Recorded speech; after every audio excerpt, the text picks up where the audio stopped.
the final SinChi video for Solo Leveling Season 2. Season 2's final episode reveals something crazy. Honestly, it did with the Monarchs. Let's get it. Hello? Hey. Creepy angle. Are you pooping? Solo Leveling Season 2 has finally... What the fuck is this, bro? What is this nose? That nose is so long and girthy. It could penetrate. Solo Leveling Season 2 has finally concluded, and my channel will be dead since I'm only known for Solo Leveling. Plug. Me too, bro. That's the thing, right? Everybody, like, I don't want to call out names, but this is what happens, right? When you basically get all your viewership off of one trend and that trend dies, what do? That is the fucked up thing about YouTube, how it rewards you for vertically investing into one topic only. And the moment that shit dries up and you try to do something else, the algorithm is like, fuck you. And it's just like, all right, fine. Follow my Twitch if you want to see my Yeah. ass. This episode definitely set up a lot of stuff for a possible Season 3. We got introduced to some characters that's just power farming also. I do think Season 3 will be a longer wait if they don't want to rush it, since there's rumors that the director, Nakashige, is directing another show somewhere. What are they working on? What's going on, bro? Season 3, honestly, yeah, I guess we're not gonna get Season 3. I mean, we didn't get a Season 3 announcement immediately, right? Like, Season 2 announcement came up immediately after end of Season 1, and we only had to wait 1 year after that, right? But hopefully nothing bad happens for the quality of Season 3. Who knows if he will return for Season 3 or there's gonna be a new director. And also, the production was a lot more messier compared to Season 1. They probably were neck and neck with the airtime of the episode until the final episode, maybe. Since Season 2 was in production when Season 1 was still airing. All in all, hopefully they take their time for Season 3, although it's Aniplex. So, although this season ended, they're gonna rush? the episode still gave me Best Girl. Oh, Heejin, my baby girl. Based. Goo goo guk. This episode covered the second half. The more obscure and niche the waifu is, the more based the take is. Goo goo guk. This episode covered the second half of Chapter 104 to Chapter 110. They basically skipped like probably 2 chapters about another thing, which we'll probably get in Season 3. A change that the anime did is Byung-goo's extraction only took 1 try, but in the manhwa it took all the tries until the last one because Jinwoo heard Byung-goo's voice saying "use my power." Fucking troll, bro. Wait, so in the anime it didn't happen with the hurt my power? Until the last one. Sorry. In the anime, Byung-gu said the voice, but in the webtoon they didn't? Because Jinwoo heard Byung-goo's voice saying "use my power," and that correlates with the... That's so funny if the webtoon also did the same thing, but like Byung-gu was like, I'm just trolling. I'm not gonna let you revive me. The quote-unquote Easter egg from last episode. In the last scene, you hear a faint sound saying, I think "ore no skatte kure." You can't even hear anything. You just hear like scuttling, bro. Which basically means "use my power." Okay. I know, my Nihongo is very sugoi desu. That's why. Honestly, it is. The pronunciation is crisp. I only took 1 try since he wanted to help on his own demand, not Jinwoo. It wouldn't make sense if it took all 3 tries like in the manhwa. So There's also a lot of questions why he didn't just arise Beru, because Jinwoo isn't fully aware of his gluttony ability. He thought it was only a regeneration thing, not healing magic to heal people. Maybe he had a faint idea, but he's not fully sure, so he rise Byung-gu instead. I think it was better this way because like this isn't just about the healing, but it was more about like Guildmaster Beck having closure with his friend that's been, you know, that's basically been sacrificed. There's some cool anime original things. Beru arrives from a cocoon. Yeah, and that was Matsumoto stuff. Malding. But fuck him. And Mingsung. We care about Juhi boob jiggle face. That was so unnecessary, but it was necessary. Just for like a couple seconds, Juhi showed up and then Titty just started jiggling. But fuck him. And Mingsung. We care about Juhi boob jiggle physics. Also, people might have missed this quiet glimpse of a certain key. Yeah, the double dungeon, Carton and Temple. That he got after hitting level 100. I'll hit you this. We've been to this temple before. The manhwa explained a bit more on why Beru can talk. Some of you might think because he can speak before, but Yeah, Kim Chor was able to speak too. Why can't Iron talk, right? It's about the general rank, right? That's the only thing different about Beru and the other shadows. Kim Chor, Tuss, and Byunggu could, but when they were in shadow form, they couldn't. The difference is ranking. Beru's rank is general. It's different to any other shadows that he had. It's the highest. Tusk got power crept. I mean, Eagers did like get promoted up to that, elite knight or something, but general is the highest rank now. Currently, there's normal, elite, knight, then general. Fun fact, he named him Beru because he was thinking about Bernard Werber. Really? Bald, something about ants, right? The person who wrote Emperor of the Ants. Cool. Also, Lu Zigang, Chinese national hunter. Ooh. I'll say this, don't underestimate national rank hunters. Yeah, so your social credit can go up. My social credit up by 15? What the And Thomas Andrew. What's up, Beijing? Yeah, China's looking cracked. We got Thomas Andre too. A little bit hints at like future power scaling, right? But here's the thing.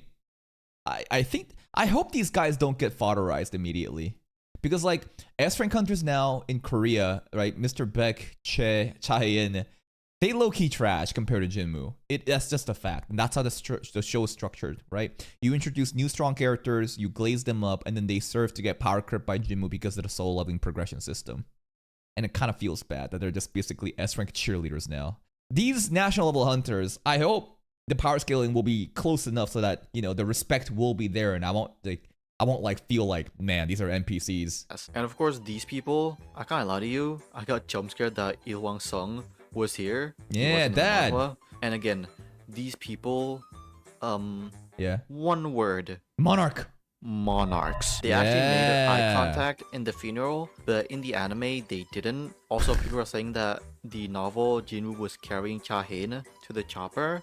I didn't really research that, so I'm not really sure. They're definitely not rushing their, you can say, meeting each other. This anime original scene really sets the build-up better compared to the manhwa. This episode was direct. The romance is still not really happening, Because like Cha Hae-in is now being like, yeah, I want to stand next to him. I'll be stronger. I'm like, I don't think you understand how the power scaling, the power system works here, girl. You're going to pretty much be static forever. But like, I thought that they would have something more. But season 2, we're still basically low-key strangers. But season 3, with this foundation set up, I wonder if they'll actually dedicate like, rom-com slice-of-life moments, or if they're just time's going to pass and we're already going to be like engaged.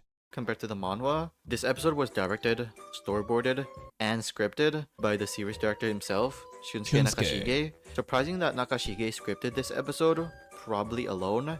He also did it with the episode 8 in season 1. Since all anime has a series composer as the main writer for the adaptation, the series composition and the series director usually bounces ideas between each other, doing 10 sets of Yes Kings. It's pretty unusual for it. I remember this. 20 cents of AOs. What's he doing, bro? What's he bouncing off of? 10 sets of Yes Kings. You did, It's pretty unusual for it to happen. The only person for me right now that comes to my mind that do this a lot is Takaomi Kanasaki. He was the director for Princess Reconnect and Konosuba season 1 and 2, but he was also the series comp for Princess Connect and scripts some episodes in Konosuba. Same goes for the new show. He's chief directing Silent Witch. He's the series comp and sound director too. We're gonna watch this one. This one looks pretty good. Has a lot of, quality in this. This is summer though, right? I don't think it's coming in spring. He's the series comp and sound director too. Interesting. This episode definitely had some rough edges and limitations, considering that this was not the most PowerPoint episode.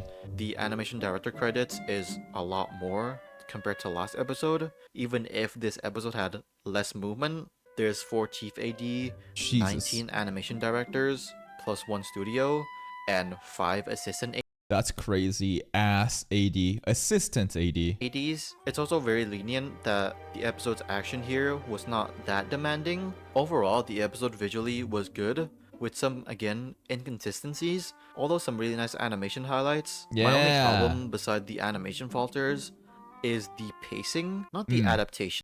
The pacing of the episode did feel very rushed, right? They were trying to basically just squeeze everything in and wrap up everything and just kind of like end solo leveling on a spot to look forward to for season 3. But yeah, I did feel the rush. In like chapters and such, but some scenes when they cut to another scene feels like it was too fast. Although this episode doesn't really have that much, the boards that Nakashige provided was nice. There's a lot of background implementations to really get the scenery across. Okay. He loves using Camera stuff angles? to cram in the scenes, like a random alleyway, shots focusing Like put the camera behind some object or some sort of different window to give a different perspective. on the legs, although not that Naoki Yamada leg shots, or shots like these between a bunch of people. Also, Nakashige uses a lot of rack focus shots, especially the scenes with these people. Rack focus, basically a technique of one continuating shot that Changing the focus without cutting the shot. Pulling focus from one character to another. As long as it's a continuous shot, you're racking. Okay. that the focus changes either person to person or can be objects too. Cool. Like this shot, the focus at first was Jinwoo, then they And then it unblur goes to Chaein. while also blurring Jinwoo, Okay. slowly moving the One continuous scene changing focus with the camera works. blurring Jinwoo, slowly moving the focus to Cha. He uses it very efficiently. One of the best things this episode is definitely the range of different sceneries. The color tone and art direction is great. The bright blue sky, the light Looks good, yeah. turquoisey sky, Water looks great. the dark rainy clouds slowly disappearing. With the sun rays, it symbolizes absolutely nothing, or through Hope, the heavens light. and earth, I am the monarch. The afternoon sun Jinwoo with memes. Chahin was warm. The little room lighting with a hint of bloom effects. Also the That's nice. reflection of the water and the sun with this This is so good. Again, this reminds me that one episode with the nighttime moon with the ants, flying across. The water looks just like that. hazy effect that kind of correlates with Chahin vision seeing Jinwoo, since I'm guessing Love this scene is interest. Chahin seeing Jinwoo in the cave. The blue here too. Usually the reflection of the blue from the gates too much. is overpowering. Yeah. But this one, it's balanced. Same goes for the red gates. The art direction, very detailed. The comp is good. Nothing much to talk Look about. at those eyes. Although these drawings, the comp is more saturated. It's brighter. It's better compared to the actual episodes, since I'm guessing they made these drawings as illustrations, so the detail is more compared to these stills. Not just that, the drawings, people are saying these are Kenta Toya's corrections. The Okay. more detail on the drawings, the lines, cloth folds, and the strands of hair added made it look nice. Overall, the drawing quality looks good. Probably the best scene here, bro. Like this one, man, so many people love this one. I saw like a webtoon versus the manhwa versus anime comparison for this. I think this one might be even better. There's some standout ones with thicker outlines or, again, more detail. Of course, the anime can't replicate the Beru drawings from the manhwa. That looks amazing. The anime did its thing with Beru T-posing. The action, or just the overall animation, definitely had its moments. This episode was action AD'd by Hajime Nakagawa, the animator that has that distinct shading style or animation. His corrections contribute in some parts of the action that makes the motion more motiony. What? Dynamic. Yeah. Talking more about the highlights, the small sequences, although nothing special, but the background animation and the hand-drawn raindrops get So the good. speed of the ant more to song. Same goes for the ant shattering. The multi-shaded ants and the blood too adds a lot of detail. Very zooming with the simple shaped. Cool. The shot is also simple but gives a lot of weight. The repeated fabric and hair animation makes you feel the heavy wind. Yeah. And you can also see like a little bit of like the raindrops here, right? If you can see, we're just like bouncing off of the surface of this ship. Because they are on top of a fucking chopper. The drawings is nice too here. This is a great scene. Out of nowhere, this guy, the Kihun Strike Squad, the mates that could summon like 2 like minions, he had a great moment here. Probably the highlight of the episode, Liu Zigang sequence. Yeah, this for man. a second I thought he was gonna use the Gates of Babylonia. Same VA as Gilgamesh. I don't know Okay. if this was planned or not, but it was animated by a Chinese person. Oh. Or Taiwanese. Are they the same thing? Careful now, social credits. I think he's Taiwanese, or am I being racist right now? Shin Cheng, a pretty well-known animator, has done some really good stuff, and this sequence is nothing different. Ooh, let's go. Although Chinese animators. only did the layout, since you see Nakagawa's style here, he action AD'd the scene. We get this cool animated zoom with the water. I wonder what would happen if there was a Taiwanese like S rank hunter. It's a Korean show. I don't think Korea really cares about the geopolitics that happens between mainland China and Taiwan. Like imagine like the anime and the source material recognize Taiwan as having like an actual like S rank hunter roster, then it's not like part of China. Would China get mad? And the Chinese release, for sure they would censor it. For sure they would do something different. Just like how the Japanese, anime release is gonna change, like, like the naming of the Japanese, places, right? Because they don't want themselves to look bad. He action AD'd the scene. We get this cool animated zoom with the water being hand-drawn. The slow-mo in this, the way he slowly unsheathes his sword with the hand-drawn effects slowly appearing. Special effects. The crazy. This part is like my favorite, right? Look at this.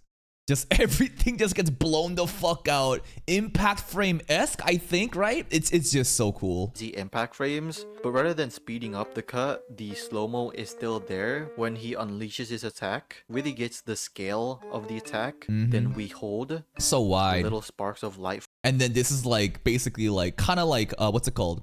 Intergalactic warfare. You're shooting like a laser beam, some sort of like cannon, and then it does such insane damage. Look at the entire like horizontal scale of the attack. Of light flares, then boom. Then after that, the red gate stuff, some really nice action. This dynamic shot of showing all these. Oh yeah, this is the best part of introducing our Shadow Army, like group by group, right? Faction by faction, in order, ranks. Of showing all these shadows. You see how the low-end soldiers, like the orcs or bears that we already seen before, is CG, but the newer editions and the standout shadows are all 2D. Very dynamic, although the camera is cool. Standing still. Look at that, bro. Beru. Bro did a fucking... Beru reminds me of Diablo in Tensura, right? The way that he's like the strongest, one of the strongest, like, summons, and how he glazes his lord and my liege, and the butler-esque, mannerisms. Still, but the illusion of the shadows from so close to the camera, then zooming out, is amazing. This cut is presumably by Kano. This man needs to rest. Some very snappy action, although this background doesn't really give off any movement, like moving forward, but still great. Little corrections, the Ant King transformation is confirmed now to be Kano. Also the fact that he also animated some of the Meruem versus Netero fight. Crazy. I mean, his early works in Hunter x Hunter got a lot of attention in the industry. Solo Leveling Season 2 has been fantastic the whole way through. The anime did a better job at a lot of stuff. What is this? It's a tweet. A1 picture staff and the voice actor, my liege, they're all just like role-playing. Hoping for Season 3 announcement soon. But before that, thank you for everyone watching my Solo Leveling vids. It's been nice putting less effort for views. I have one more Solo Leveling vid. At the end of the day, effort means nothing in content creation. That's probably the biggest like black pill that no one wants to ever take.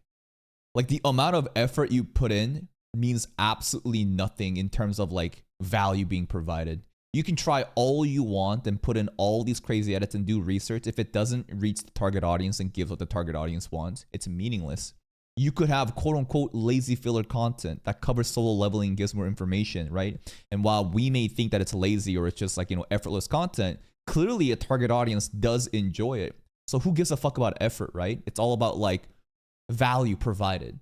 Being lazy means nothing at the end of the day, straight up. But some people will try to like, some people will try to downplay other people's success by saying, look at this lazy person, look at this effortless content, why is it getting so many views?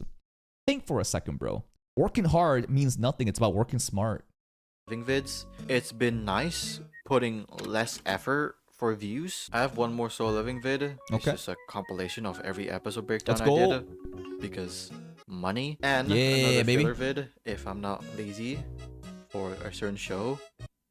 What show? Then we Class 2 of the Elite, baby. Let's go. Then we go back to non-filler vids. Again, thank you everyone for the support. I straight up think that he should do quote unquote filler vids. The filler vids being like a weekly coverage of some sort of show that aligns with his audience and provides more information, right? Like this coming season, there isn't really like a crazy hype show, right? Debate, we could shit on debate, covered in drama there, but like other than that, there isn't like a huge like Unga Bunga hype show to cover in spring 2025. So I don't know, but I feel like he should try, you know, basically just kind of fish around and see whatever sticks, and boom, if the algorithm decides that, hey, your coverage of this anime did well, then I would just kind of vertically invest into that while we wait for summer, where I think a lot of shows are coming back. It could be doing Fire Force stuff, right? He could be doing like what's it called? Isn't like My Hero Academia Vigilantes also showing up, right? There's a bunch of shows that he could be doing. I mean, my first video on this channel is solo leveling. Oh. After I delete all my Sakuga ads. If you guys like, Yo, what the hell? These Sakuga mads. Hold up, 121,000 views? Shit, God, that's 64. And people love this shit. If you guys like this video, leave a like. If you hate it, leave a like. Comment down below what your thoughts about season 2. My thoughts about season 2 is that I think that it has been such a fun ride, so fucking hype. The fights has been unreal. The aura farming has been great. I'm so glad that solo leveling is able to reach such a wide audience, as it should, because it's just a simple show that executes on the hype factor, the reach, the overall reach to a demographic that is the most, you know, accessible for this kind of show, right? Young impressionable kids, right? That's the biggest, you know, market out there. I'm glad that it was able to execute on that and hit it, right? A lot of people are complaining that like it's such a simple story, but at the end of the day, it doesn't matter if it's like a simple or complex story. Just understand your target audience, understand what the strength of your show is, and execute, and then you will reap the rewards. Season 2 has been so fun. Thank you, SinChi, for giving us an educational breakdown on the production value of happening behind solo leveling. And basically, this shit is just peak fantasy. Thank you. Please check out SinChi's video. Go give it a like. Subscribe to the channel for more production value stuff like this, and see you next time.